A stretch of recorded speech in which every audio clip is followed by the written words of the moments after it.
Les vraies voix, Frédéric Brindel. C'est une question qui peut-être peut surprendre, peut-être peut déranger. Mais dans le cadre de ce projet de loi immigration dont on parle dans l'actualité, il est clair que la question de l'immigration est systématiquement associée à celle de l'insécurité. Alors, sont-elles indissociables? Qu'en pensez-vous? Nous allons bien sûr en parler avec nos trois vraies voix. Marion Parizet, secrétaire générale du think tank Le Millénaire, Paul Melun, essayiste et président du mouvement politique Souverain Demain, et puis Pierre Valentin, auteur, chroniqueur au Figaro Vox, notamment. Madame, messieurs, nous accueillons pour grand témoin Michel Auboin, haut fonctionnaire, préfet honoraire et essayiste. Bonsoir Michel Auboin.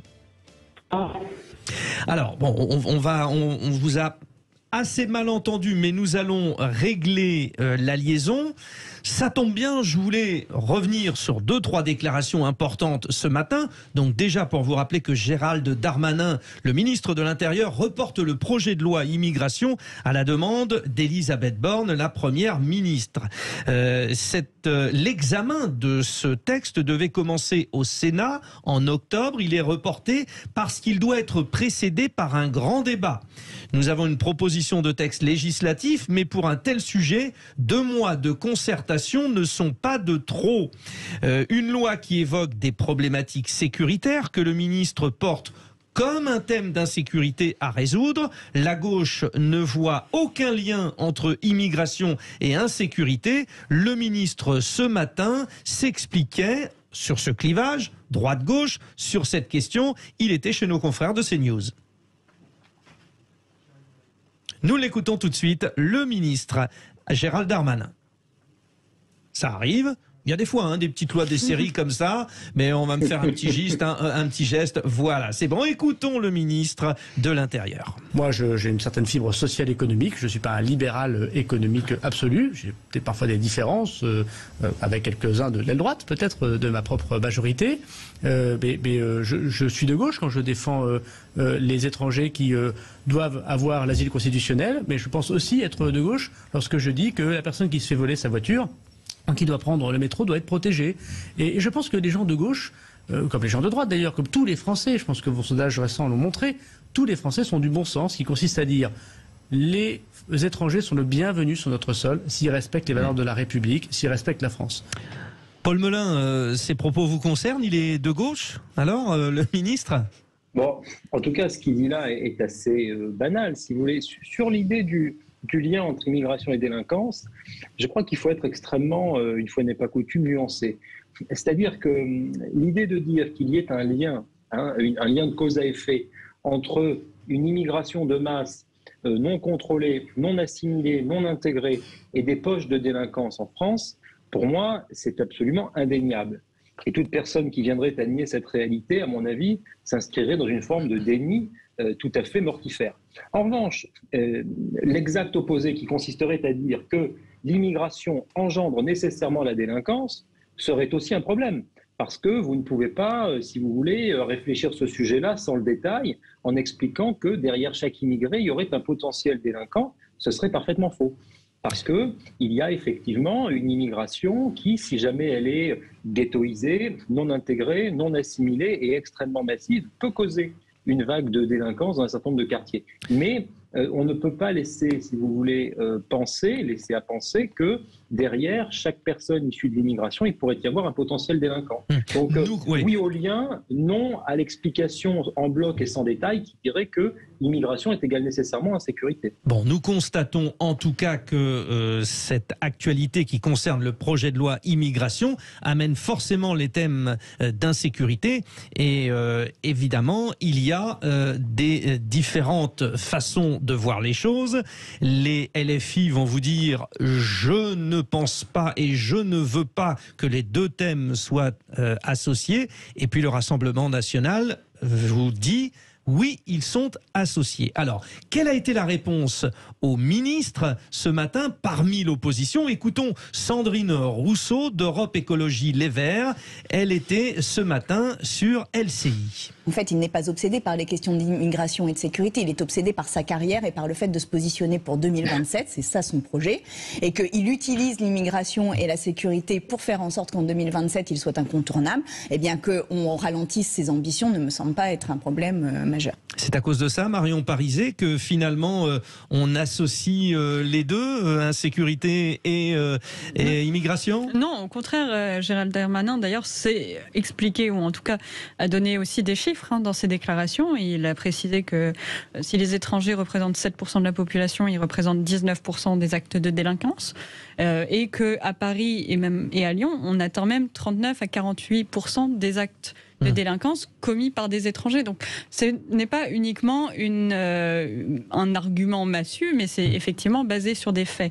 La difficulté derrière, c'est est-ce que ce projet de loi immigration qui est porté va effectivement s'attaquer à ce problème-là, ou est-ce qu'on n'a pas déjà un certain nombre de mécanismes qui sont déjà en place, les OQTF notamment, les obligations de quitter le territoire français, mais que le gouvernement, en tout cas, n'arrive pas à mettre en œuvre, n'arrive pas parce que c'est une question derrière qui est politique et qui dépasse largement l'arsenal législatif. Alors, c'est pour ça qu'avant d'aller consulter Michel Auboin, notre grand témoin, haut fonctionnaire, préfet honoraire et essayiste, je voulais quand même faire le tour de table avec nos vraies voix sur l'aspect politique politicienne, parce que j'arrive, monsieur Auboin, mais Pierre Valentin, on sent bien que sur une question comme celle-ci, c'est très réactif dans la classe politique.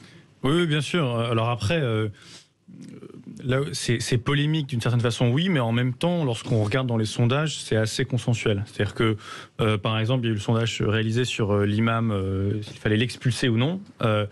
Et on a vu 91% des Français ont dit que oui, c'est-à-dire que personne ne fait des pieds et des mains pour le garder globalement, et que même au sein de partis comme Europe Écologie Les Verts, on a un bon 9 sur 10, même au sein de la France Insoumise, on est à 72%, et donc c'est un clivage qui traverse quelques partis de gauche où pour le coup, il y a encore quelques dinosaures entre guillemets qui eux tiennent une position, je dirais, parfaitement naïve sur cette question-là, mais globalement, ça fait consensus dans le reste de la population. Donc là-dessus, oui, c'est réactif, mais aujourd'hui, il n'y a que globalement les Sandrine Rousseau de ce monde pour y voir quelque chose de très polémique ou de très discutable, je te dirais. Bon, on a bien compris que vous ne partagiez pas les opinions de Sandrine Rousseau. Allez, Michel Auboin. Voilà, je pense qu'on a calé la liaison déjà, je pense qu'on est bien. Bon, les citoyens ont besoin de comprendre, parce que associer une problématique d'immigration et associer une problématique d'insécurité, est-ce finalement bien raisonnable ? C'est quand même assez compliqué d'évoquer les choses sous cet angle, parce que l'immigration, en fait, c'est des immigrations, des pays différents, des cultures différentes, etc. Et mettre tout ça dans un grand ensemble qui s'appelle immigration, c'est toujours prendre le risque d'une généralité qu'on a du mal à décrire. Donc, je pense que ce qu'il faut comprendre surtout, c'est que c'est la délinquance étrangère, des étrangers en France, qui elle est absolument intolérable. Elle est moralement intolérable. C'est-à-dire que si quelqu'un vient en France de façon provisoire, avec un titre de séjour ou de façon irrégulière, et commet des actes de délinquance en France, c'est moralement condamnable. C'est pas qu'un point de vue juridique, c'est que c'est moralement condamnable. Et ça, les Français ne comprennent pas pourquoi, effectivement, comme l'a dit le ministre, 17 ou 19% des faits de délinquance sont commis par des étrangers en situation d'étranger. Donc ça, c'est pas tolérable. D'autant que les gens qui viennent avec un visa ou sans visa sont en situation provisoire sur le territoire national et qu'on ne comprend pas pourquoi ils auraient le droit de rester dès lors qu'ils ont commis un acte de délinquance. Et ça, c'est ça le sujet fondamental. Qu'il y ait une surdélinquance des étrangers par rapport au reste de la population, franchement, on ne le mesure pas, donc c'est compliqué à le dire, parce que on a aussi sans doute d'autres types de surdélinquance, de gens qui sont français, par exemple d'origine étrangère, mais il faudra encore le mesurer pour le savoir. Et donc on a quand même un peu de mal à objectiver cette question. Bon. derrière, on a un autre problème qui est, on a une immigration incontrôlée en France depuis des années. Le ministre vient de s'en rendre compte, d'ailleurs assez étonnant, parce que ça fait quand même plusieurs années qu'il est au pouvoir, et il vient de s'en rendre compte, et donc il va proposer un texte de loi qu'on a pu prendre il y a 4 ans, 5 ans, 10 ans, qui permet de traiter une petite partie des problèmes que rencontrent toutes les préfectures lorsqu'elles veulent reconduire un étranger à la frontière. Il faut dire et réaffirmer que notre pays est très mal armé, et sans doute en Europe l'un des plus mal armés pour reconduire aux frontières. Reconduire à la frontière, c'est une façon juridique de dire expulser un étranger qui est en France et qui ne devrait pas s'y trouver. Donc on a quand même deux sujets qui sont un peu différents. Il est évident que quelqu'un qui commet des actes de délinquance, quelle que soit la gravité, en France alors qu'il est en situation d'étranger, si c'est en situation irrégulière, je ne vois pas quel type de pitié on peut avoir pour lui. Si c'est en situation régulière, il n'y a pas de raison qu'on prolonge son séjour en France s'il commet des actes de délinquance. Et j'ajoute par ailleurs que tous ceux qui sont en voie d'acquérir la nationalité française, de mon point de vue, ça personne n'aborde, mais je le fais, tous ceux qui sont en voie d'acquérir la nationalité française, par exemple par la naturalisation ou par déclaration, on devrait quand même être soumis au contrôle de l'administration quant à leur passé de délinquant ou non. Enfin, c'est-à-dire, il y a un moment où il faut aussi aller jusqu'au bout de cette logique et imaginer que on n'a pas multiplié la délinquance. Peut-être juste un dernier mot. Oui, mais on a le temps, de toute façon. On a le temps. Peut-être sur ce que vous dites, parce qu'on va découper pour justement bien cerner les problématiques. Une question de Pierre Valentin pour réagir à vos propos, cher. Alors, oui, on dit encore monsieur le préfet. Oui, tout à fait. Allez, j'avais une question vis-à-vis de l'expulsion par rapport pour monsieur le préfet. On avait vu pendant le premier quinquennat Macron, Marlène Schiappa, par exemple, qui parlait d'expulser les violeurs étrangers. Là, on a vu cette histoire très mise en avant sciemment par Darmanin sur la question de l'expulsion de l'imam. Et on voit globalement, je dirais, cette idée faire petit à petit son chemin au sein de la majorité. Alors pour l'instant, ça en reste globalement au stade des discours, mais est-ce que vous notez déjà cette évolution dans le discours et est-ce que vous le jugez significatif, pertinent, etc. Michel Auboin. Moi, je pense qu'il y a une prise de conscience, franchement, parce que j'entends des choses que j'entendais pas auparavant et que l'administration connaît bien par ailleurs.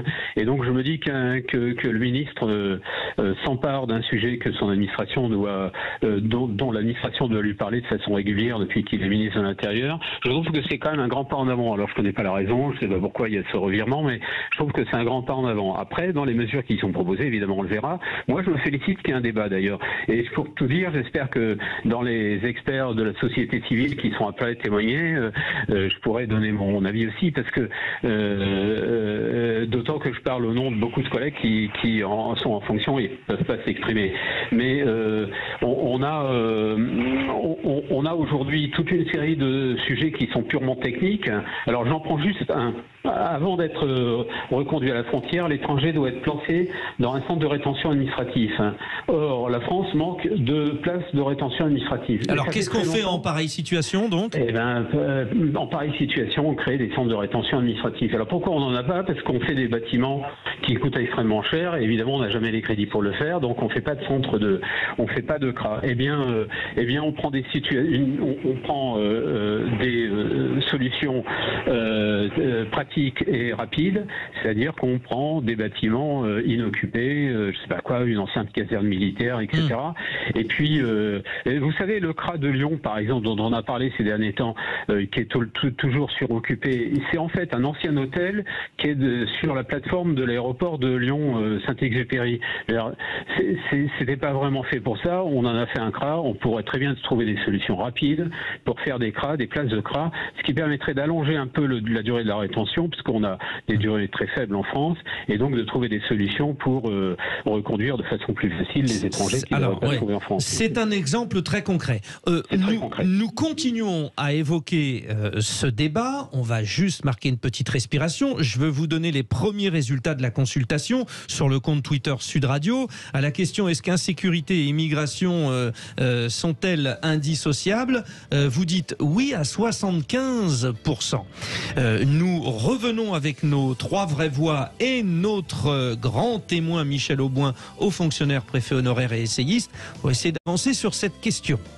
Accordé dans le cadre d'une interview à nos confrères du Figaro, qui donc reporte le projet de loi immigration à la demande de la Première ministre, Elisabeth Borne.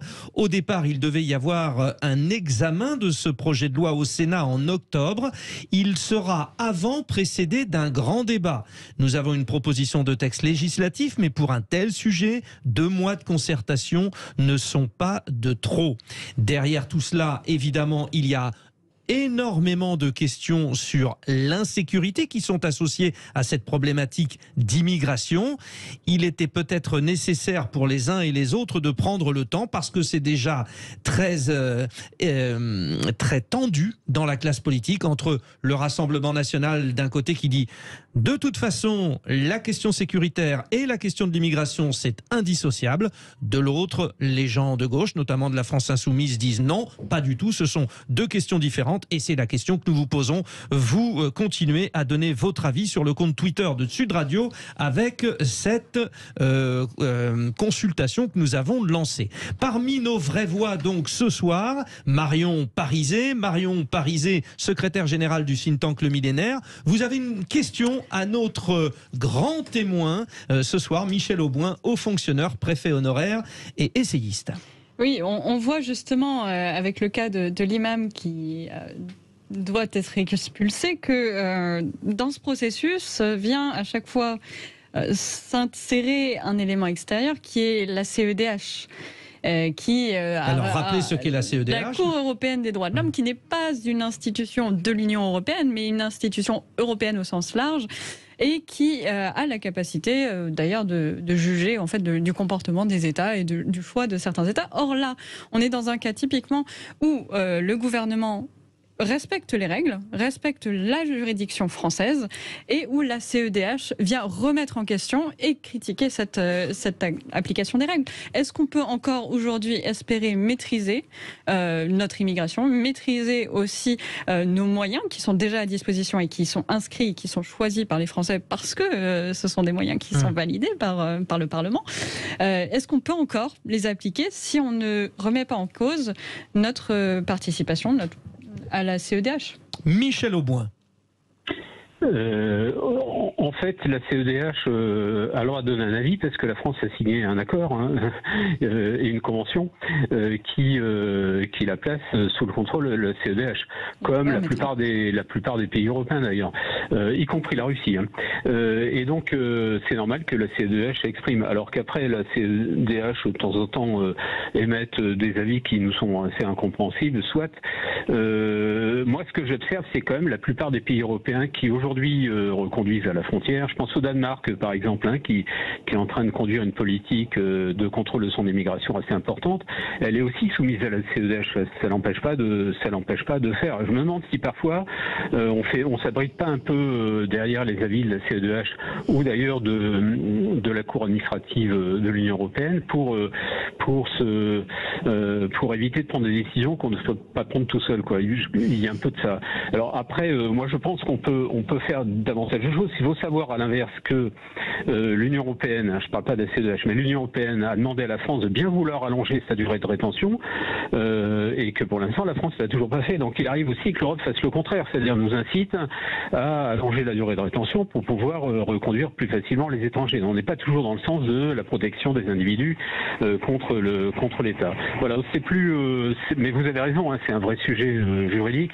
Je ne crois pas que la France va se retirer de la CEDH parce que ça le mettrait quand même au banc des nations occidentales, quoi. Mais je pense qu'il y a des moyens parfois de contourner les décisions et de prendre des décisions. On a fait des reconduites, des expulsions, moi j'en ai fait aussi, d'imams prosélytes sans qu'on ait eu jamais ce type de problème. La seule difficulté qu'on ait dans ce type de dossier, c'est qu'il faut absolument, parce que ça la Convention de Genève l'interdit, que les personnes aient une autre nationalité. Bon, mais la plupart de ces immeubles sont ou franco-marocains ou franco-algériens, donc on a toujours un pays pour les reconduire, dès lors que, comme vous l'avez compris, l'Algérie et le Maroc, je rappelle que l'Algérie et le Maroc sont toujours les premiers fournisseurs d'immigrants depuis les années 60. L'Algérie, à condition que l'Algérie et le Maroc veuillent bien reprendre leurs ressortissants. Il y avait des négociations en cours avec l'Algérie qui me semble-t-il, n'avancent pas très vite. Moi, je pense qu'il est aussi du devoir du gouvernement français de prendre vis-à-vis d'Algérie des décisions plus fermes que celles qu'elle a prises jusqu'à là. Sur la question soulevée par Marion Parizet, la question de la complexité européenne, vous, cher préfet, vous nous dites qu'il y a aussi des problématiques avec des pays en particulier. Finalement, Paul Melun, vous qui êtes essayiste et président du mouvement politique Souverain Demain, on comprend avec tout cela un peu mieux le fait de reporter l'examen au Sénat souhaité par Matignon? Ah, alors, on ne vous entend pas. Je pense que... je vois Paul Melun, le micro. Est-ce que ça fonctionne? Paul, est-ce que vous nous entendez? Bon, on va essayer de retrouver Paul. Je vois que Pierre Valentin veut réagir aussi par rapport à ce qu'on vient d'évoquer. Ouais. Oui, c'était sur cette idée, encore une fois, de comment vous avez parlé du Danemark, donc, qui est arrivé, selon vous, à tenir une politique migratoire ferme sans être ennuyé par la CEDH. Et la question est assez simple. Vous pouvez parler de contourner les décisions de la CEDH. Comment est-ce que le Danemark s'y prend concrètement pour arriver à faire ce qu'ils font? D'ailleurs, expliquez-nous concrètement ce qu'ils font et pour arriver à faire ça sans être ennuyé par la Cour européenne des droits de l'homme. Réponse. Franchement, je peux difficilement répondre en quelques minutes à ce type de questions parce que vous voyez bien que derrière, c'est toute une question de technique juridique, etc. Donc, c'est souvent dans l'argumentaire que les choses sont pas bien calées. On perd beaucoup de capacité à reconduire parce que d'abord on utilise des textes qui sont très compliqués en interne parce que il faut bien dire que le Parlement a beaucoup compliqué l'ensemble des textes depuis le début et ces décisions sont toujours soumises au pouvoir ou au contrôle des juges. Je dis au pouvoir à dessein parce qu'il y a des juges qui systématiquement disent non. Donc, alors complexité des textes, mais ça servait à ça aussi ce projet de loi sur l'immigration, à essayer d'être plus pragmatique. Oui. Et c'est pour ça, je pense qu'on peut, si on respecte les grands principes de la CEDH, pour revenir à la CEDH, c'est-à-dire que si on fait les choses humainement, si je puis dire, si on reconduit bien des gens dans des pays dont ils sont originaires, il n'y a pas tellement de raison que la CEDH s'en mêle. Et d'ailleurs, quand vous regardez sa jurisprudence, heureusement qu'elle ne se mêle pas de toutes les affaires internes des pays, parce qu'elle n'y arriverait pas non plus. Donc, je pense que la voie est faisable et c'est pas, moi, il me semble que c'est pas le principal sujet, quoi. Concernant l'imam moi je connais pas le fond de l'imam de Lille, je constate simplement que ça fait des années qu'il aurait dû être expulsé, qu'il l'a jamais été jusqu'à là. Donc ça nous met en situation fragile aussi lorsqu'on prend des décisions en retardement, c'est-à-dire qu'on laisse les gens s'installer dans des situations, y compris personnelles, et leur donnant le sentiment qu'après tout ils vont échapper aux sanctions et on leur assène une expulsion 10 ans après qu'on les ait menacés. Donc ça aussi, ça fragilise notre position. Bon, et finalement, plus la loi sur l'immigration sera précise et moins on associera de fait la question de l'insécurité. C'est ce qui transparaît à travers tout cela. C'est très intéressant. Un auditeur de Sud Radio, Christophe, qui nous appelle de l'Aveyron, qui a donc réagi au 0826 300 300. Bon, à notre question, immigration et insécurité, bon, on a dit que ça pouvait être évolutif, mais pour l'instant, vous dites, ils sont indissociables, elles sont indissociables, ces deux appellations? Tout à fait. Expliquez-nous pourquoi. Mais dans le sens où déjà, ils n'ont pas les mêmes cultures que nous, ils sont pas dans les mêmes lois que nous, dans le sens où, je m'exprime, ils ont des coutumes qui sont différentes des nôtres.